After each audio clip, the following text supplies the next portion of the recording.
बद्रीनाथ भारतीय राज्य उत्तराखंड के चमोली जनपद में अलकनंदा नदी के तट पर स्थित एक हिंदू मंदिर है। यह हिंदू देवता विष्णु को समर्पित है और यह स्थान इस धर्म में वर्णित सर्वाधिक पवित्र स्थानों 4 धामों में से एक है, जिसका निर्माण 7वीं से 9वीं सदी में होने के प्रमाण मिलते हैं। मंदिर के नाम पर ही इसके इर्द गिर्द बसे नगर को भी बद्रीनाथ कहा जाता है। भौगोलिक दृष्टि से यह स्थान हिमालय पर्वतमाला के ऊंचे शिखरों के मध्य गढ़वाल क्षेत्र में समुद्र तल से 3133 मीटर की ऊंचाई पर स्थित है। जाड़ों की ऋतु में हिमालयी क्षेत्र में रुक्ष मौसमी दशाओं के कारण मंदिर वर्ष के 6 महीने अप्रैल के अंत से लेकर नवंबर की शुरुआत तक की सीमित अवधि के लिए खुला रहता है। यह भारत के कुछ सबसे व्यस्त तीर्थ स्थानों में एक है। 2012 में यहाँ लगभग 10,06,000 तीर्थयात्रियों का आगमन हुआ था।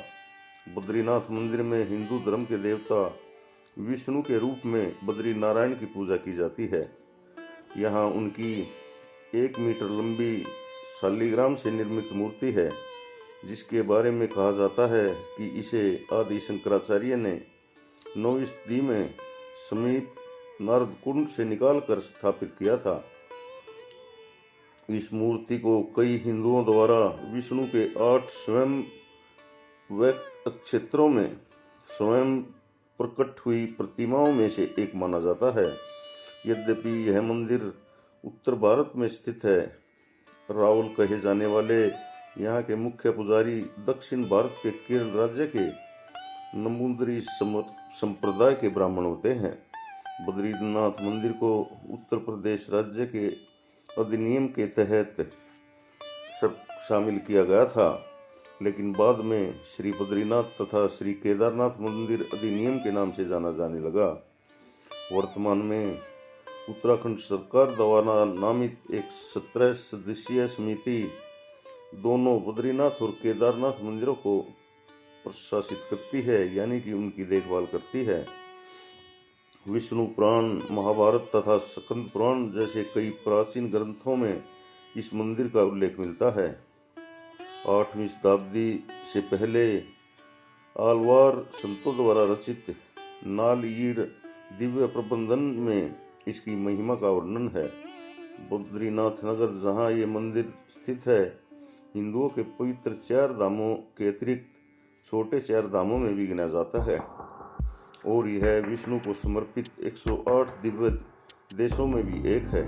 एक अन्य संकलन के अनुसार मंदिर को बद्री विशाल के नाम से भी जाना जाता है और विष्णु को समर्पित निकट ही अन्य 4 मंदिरों योग ध्यान बद्री, भविष्य बद्री, व्रत बद्री और आदि बद्री के साथ जोड़कर इस पूरे समूह को पंच बद्री के नाम से जाना जाता है। ऋषिकेश से यह 148 किलोमीटर दूर उत्तर दिशा में स्थित है। मंदिर तक आवागमन सुलभ करने के लिए वर्तमान में 4 धाम महामार्ग तथा 4 धाम रेलवे जैसी कई योजनाओं पर कार्य चल रहा है। हिमालय में स्थित बद्रीनाथ क्षेत्र भिन्न भिन्न कालों में अलग अलग नामों से प्रचलित रहा है। स्कंद पुराण में बद्री क्षेत्र को मुक्ति प्रदा के नाम से उल्लेखित किया गया है, जिससे स्पष्ट हो जाता है कि सतयुग में यही उस क्षेत्र के नाम से जाना जाता था।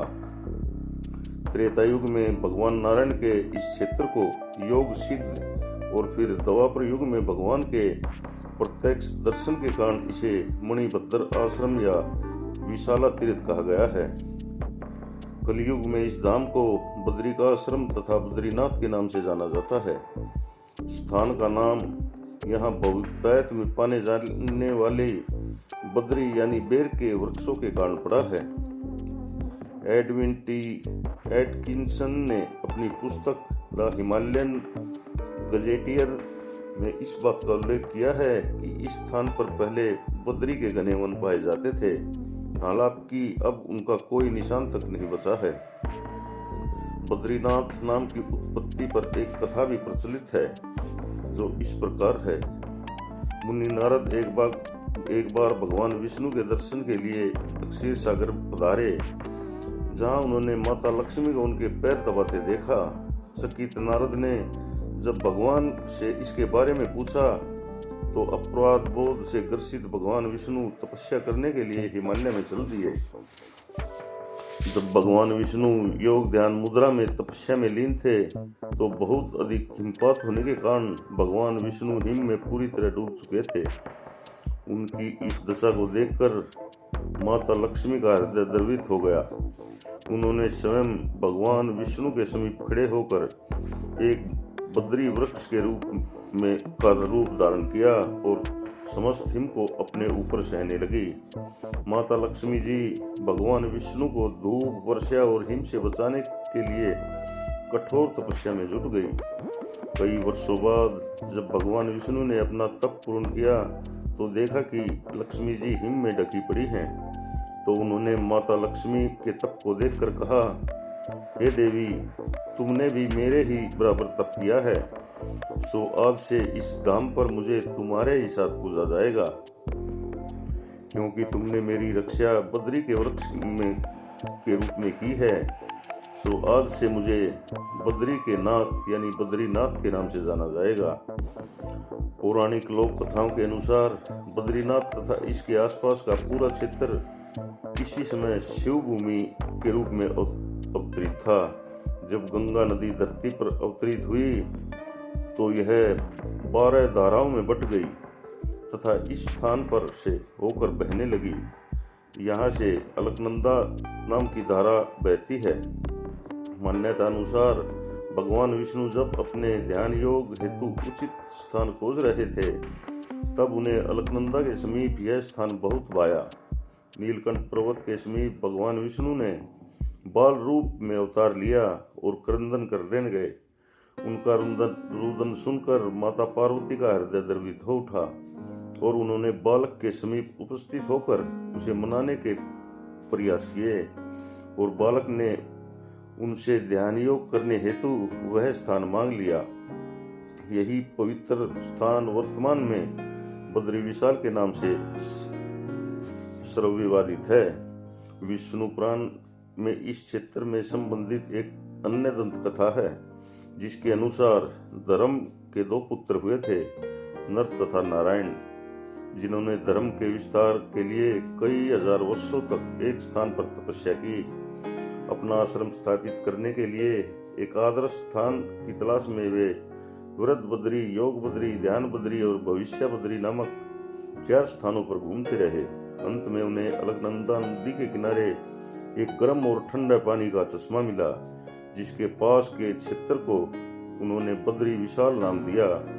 यह भी माना जाता है कि व्यास जी ने महाभारत इसी जगह पर लिखी थी।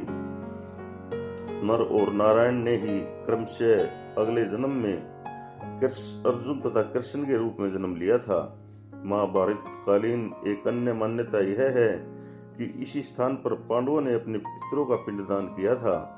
इस कारण से बद्रीनाथ के ब्रह्म कपाल क्षेत्र में आज भी तीर्थयात्री अपने पितरों की आत्मा की शांति के लिए पिंडदान करते हैं। बद्रीनाथ मंदिर का उल्लेख विष्णु पुराण, महाभारत तथा स्कंद पुराण समेत कई प्राचीन ग्रंथों में मिलता है। कई वैदिक ग्रंथों में भी मंदिर के प्रधान देवता बद्रीनाथ का उल्लेख मिलता है। स्कंद पुराण में इस मंदिर का वर्णन करते हुए लिखा गया है, बहुनी सन्ति तीर्थानि दिव्य भूमि रसातले, बद्री सदृश्य तीर्थ न भूतो न भविष्यति। अर्थात स्वर्ग, पृथ्वी तथा पाताल तीनों जगह अनेक तीर्थ स्थान हैं, परंतु फिर भी बद्री जैसा कोई भी तीर्थ न कभी था न कभी होगा। मंदिर के आसपास के क्षेत्र को पद्म पुराण में आध्यात्मिक निधियों से परिपूर्ण कहा गया है। भागवत पुराण के अनुसार बद्रिकाश्रम में भगवान विष्णु सभी जीवित इकाइयों के उद्धार हेतु नर नारायण के रूप में अंतकाल से तपस्या में लीन है। महाभारत में बद्रीनाथ का उल्लेख करते हुए लिखा गया है, अन्यत्र मरना मुक्ति सर्वधर्म विधि पूर्व काल, बद्री का दर्शनादेव मुक्ति पुंसांग करे स्थिता।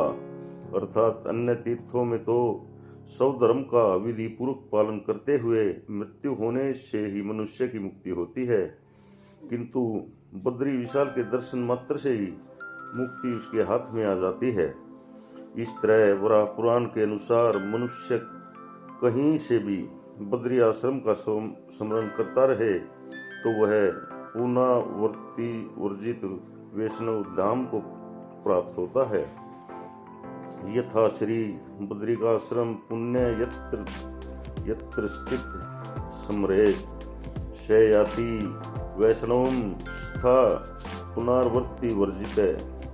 7वीं से 9वीं शताब्दी के मध्य आलवार संतों द्वारा रचित नालरीत दिव्य प्रबंधन ग्रंथ में भी इस मंदिर की महिमा का वर्णन है। संत पेरियालवार द्वारा लिखे 700 श्लोक तथा तिरुमंगई आलवार द्वारा लिखे 1300 श्लोक इसी मंदिर को समर्पित हैं। यह मंदिर भगवान विष्णु को समर्पित 108 दिव्य देशम में से भी एक है। बद्रीनाथ मंदिर की उत्पत्ति के विषय में अनेक मत प्रचलित हैं। कुछ स्रोतों के अनुसार यह मंदिर 8वीं शताब्दी तक एक बौद्ध मठ था, जिसे आदि शंकराचार्य ने एक हिंदू मंदिर में परिवर्तित कर दिया।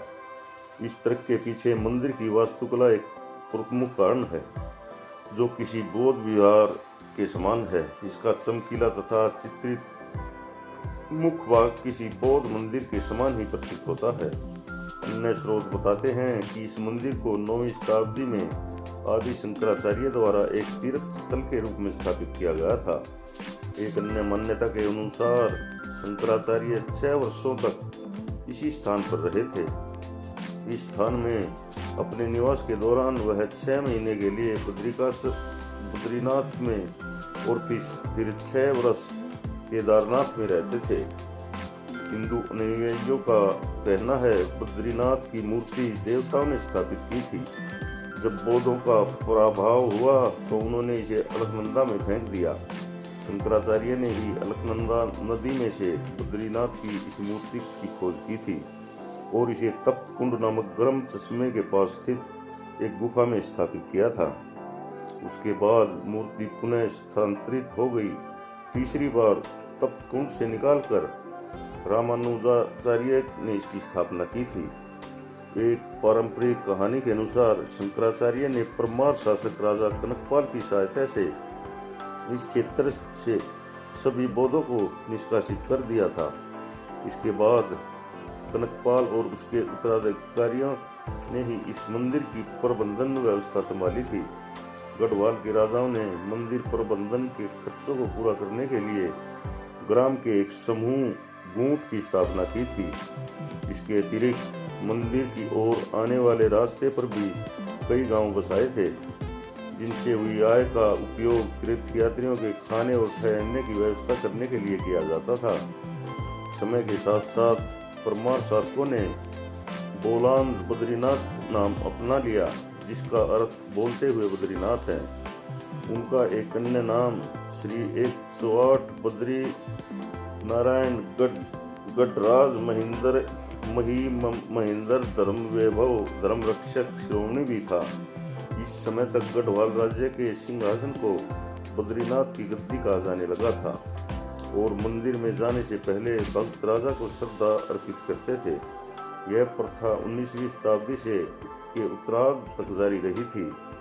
16वीं शताब्दी में गढ़वाल के तत्कालीन राजा ने बद्रीनाथ मूर्ति को गुफा से लाकर वर्तमान मंदिर में स्थापित किया था।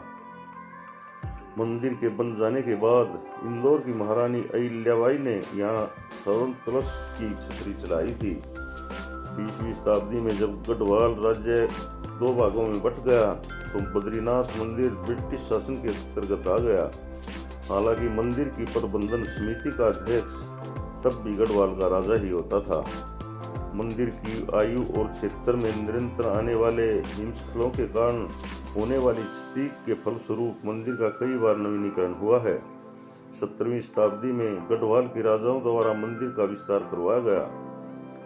इस हिमालयी क्षेत्र में आए एक भूकंप ने मंदिर को भारी क्षति पहुंचाई थी, जिसके बाद यह मंदिर जयपुर के राजा द्वारा पुनः निर्मित करवाया गया था।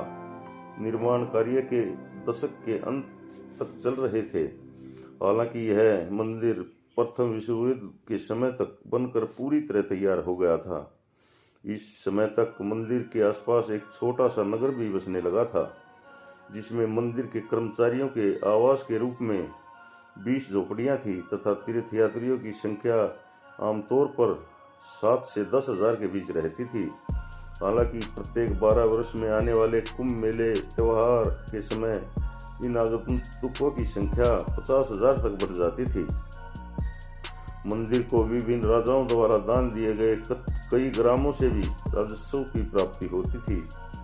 2006 में राज्य सरकार ने अवैध अतिक्रमण पर रोक लगाने के लिए बद्रीनाथ के आसपास के क्षेत्र को नो कंस्ट्रक्शन जोन घोषित कर दिया था। बद्रीनाथ मंदिर की भौगोलिक अवस्थिति उत्तरी अक्षांश तथा पूर्वी देशांतर पर है। यह स्थान उत्तरी भारत में हिमालय की ऊंची पर्वत श्रेणियों के क्षेत्र में बसे भारतीय राज्य उत्तराखंड के चमोली जनपद में है और इस मंदिर के नाम पर ही आसपास बसे नगर को बद्रीनाथ कहा जाता है। नगर का आधिकारिक नाम बद्रीनाथपुरी है और प्रशासनिक तौर पर यह चमोली जिले की जोशीमठ तहसील के नगर पंचायत में एक है। लगभग 2 वर्ग किलोमीटर क्षेत्र में फैले इस नगर की वर्ष 2011 में कुल जनसंख्या 1438 थी। भौगोलिक दृष्टि से यह क्षेत्र गढ़वाल हिमालय के रूप में जाना जाता है और इस क्षेत्र की एक सुरम्य घाटी में स्थित इस स्थान की समुद्र तल से ऊंचाई 3133 मीटर है। पर्वत श्रेणियों के अनुक्रम के अनुसार यह स्थान हिमालय की उच्च मध्यम श्रेणी उस श्रेणी पर अवस्थित है जिसे महान हिमालय अथवा मध्य हिमालय के नाम से जाना जाता है। यह क्षेत्र उन कई पर्वतीय जलधाराओं का उद्गम स्थान है जो एक दूसरे में से मिलकर भारत की प्रमुख नदी गंगा का रूप लेती हैं। इन्हीं पर्वतीय सरिताओं में से एक प्रमुख धारा अलकनंदा इसी घाटी से ऊपर बहती है जिसमें यह मंदिर स्थित है। मंदिर और शहर अलकनंदा और इसकी सहायक ऋषिगंगा नदी के पवित्र संगम पर स्थित है। मंदिर अलकनंदा नदी के दाहिने तट पर पश्चिम में स्थित है और मंदिर से कुछ ही दूर आगे दक्षिण में ऋषिगंगा नदी पश्चिम दिशा से आकर अलकनंदा में मिलती है। जिस घाटी से यह संगम होता है, मंदिर के ठीक सामने नर पर्वत जबकि पीठ की ओर नीलकंठ शिखर के पीछे नारायण पर्वत स्थित है। इसके पश्चिम में बद्रीनाथ मंदिर का शिखर स्थित है। मंदिर के ठीक नीचे तप्तकुंड नामक गर्म चश्मा है। सल्फर युक्त पानी के इस चश्मे को औषधीय माना जाता है। कई तीर्थयात्री मंदिर में जाने से पहले इस चश्मे में स्नान करना आवश्यक मानते हैं। इन चश्मों में सालाना तापमान 88 डिग्री सेल्सियस यानी 113 डिग्री फ़ारेनहाइट होता है, जबकि बाहरी तापमान आमतौर पर पूरे वर्ष 17 डिग्री सेल्सियस से नीचे रहता है। तप्तकुंड का तापमान 130 डिग्री सेल्सियस तक भी दर्ज किया जा चुका है। मंदिर में पानी के 2 तालाब भी हैं जिन्हें क्रमशः नारद कुंड और सूर्य कुंड कहा जाता है। बद्रीनाथ मंदिर अलकनंदा नदी से लगभग 50-80 मीटर ऊंचे धरातल पर निर्मित है और इसका प्रवेश द्वार नंदी की ओर देखता है। मंदिर में 3 संरचनाएं हैं: गर्भगृह, दर्शन मंडप, सभा मंडप।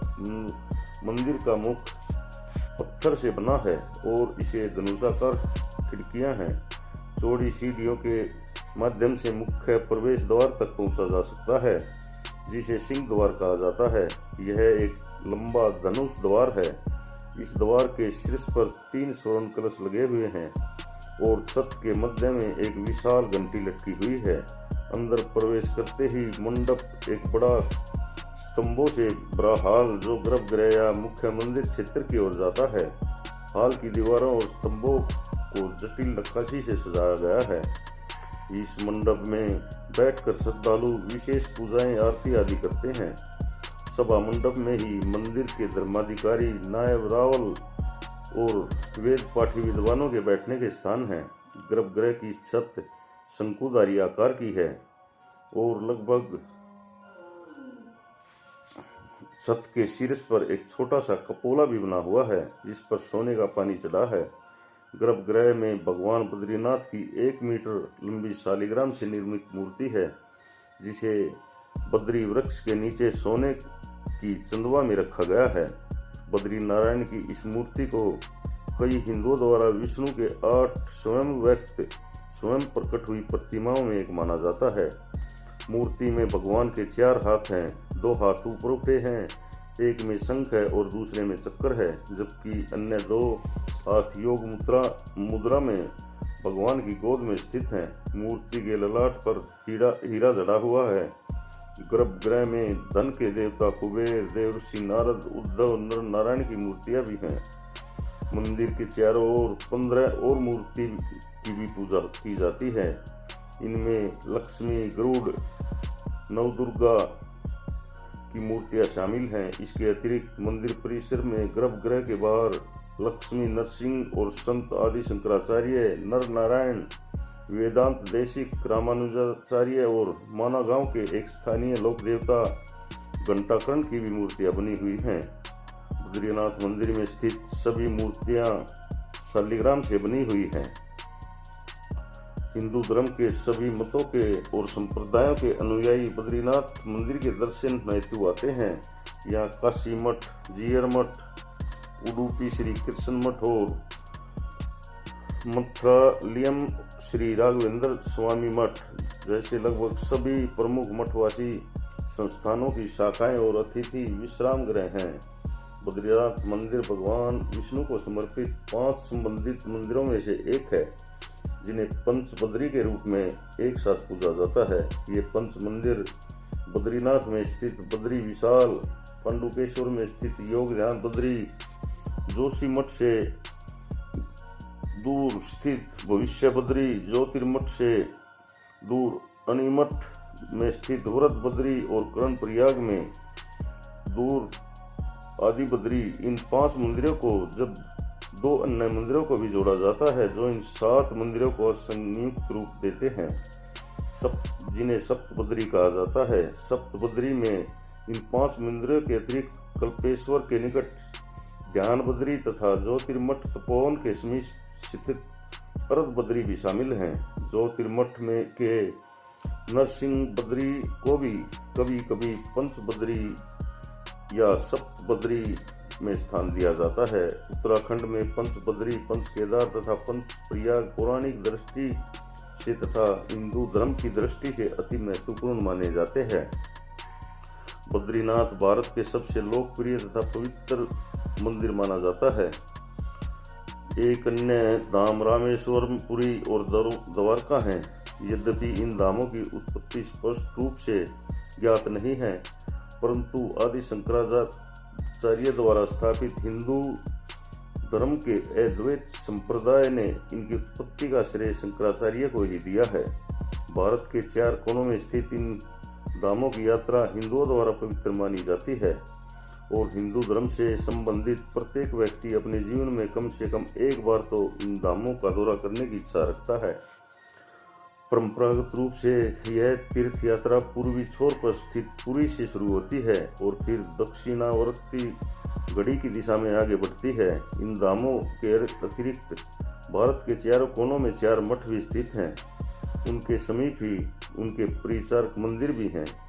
ये मंदिर हैं उत्तर में बद्रीनाथ में स्थित बद्रीनाथ मंदिर, पूर्व में उड़ीसा के पुरी में स्थित जगन्नाथ मंदिर, पश्चिम में गुजरात के द्वारका में स्थित द्वारकाधीश मंदिर और दक्षिण में कर्नाटक के श्रृंगेरी में स्थित श्री शारदा पीठम श्रृंगेरी। यद्यपि विचारधारा के आधार पर हिंदू धर्म मुख्य 2 संप्रदायों अर्थात शैव और वैष्णव में विभाजित है, परंतु फिर भी 4 धाम तीर्थ यात्रा में दोनों ही संप्रदाय के लोग खुलकर भाग लेते हैं। 4 धाम की तर्ज पर ही उत्तराखंड में 4 प्रसिद्ध तीर्थ स्थल हैं जिन्हें संयुक्त रूप से छोटा 4 धाम कहा जाता है। बद्रीनाथ, केदारनाथ, गंगोत्री, यमुनोत्री ये सभी हिमालय की तलहटी में स्थित हैं। इनके नाम के आगे छोटा शब्द 20वीं शताब्दी के मध्य जोड़ा गया था ताकि इन्हें मूल 4 धामों से अलग किया जा सके। क्योंकि आधुनिक समय में इन स्थलों के तीर्थयात्रियों की संख्या में भारी वृद्धि हुई है, इसलिए अब इन्हें हिमालय के 4 धाम भी कहा जाने लगा है। बद्रीनाथ में तथा इसके समीप कई अन्य दर्शनीय स्थल भी हैं। इनमें ब्रह्म कपाल, शेषनित्र, चरण पादुका, माता मूर्ति मंदिर, वेदव्यास गुफा, गणेश गुफा आदि उल्लेखनीय हैं। तो दोस्तों, ये था भगवान बद्रीनाथ का मंदिर यानी कि बद्री का आश्रम। मेरा ये वीडियो आपको कैसा लगा? मेरा वीडियो अगर आपको अच्छा लगा हो तो कृपया चैनल को सब्सक्राइब करें और वीडियो को लाइक और शेयर करें और साथ साथ एक प्यारा सा कमेंट करें। धन्यवाद। जय हिंद, जय भारत।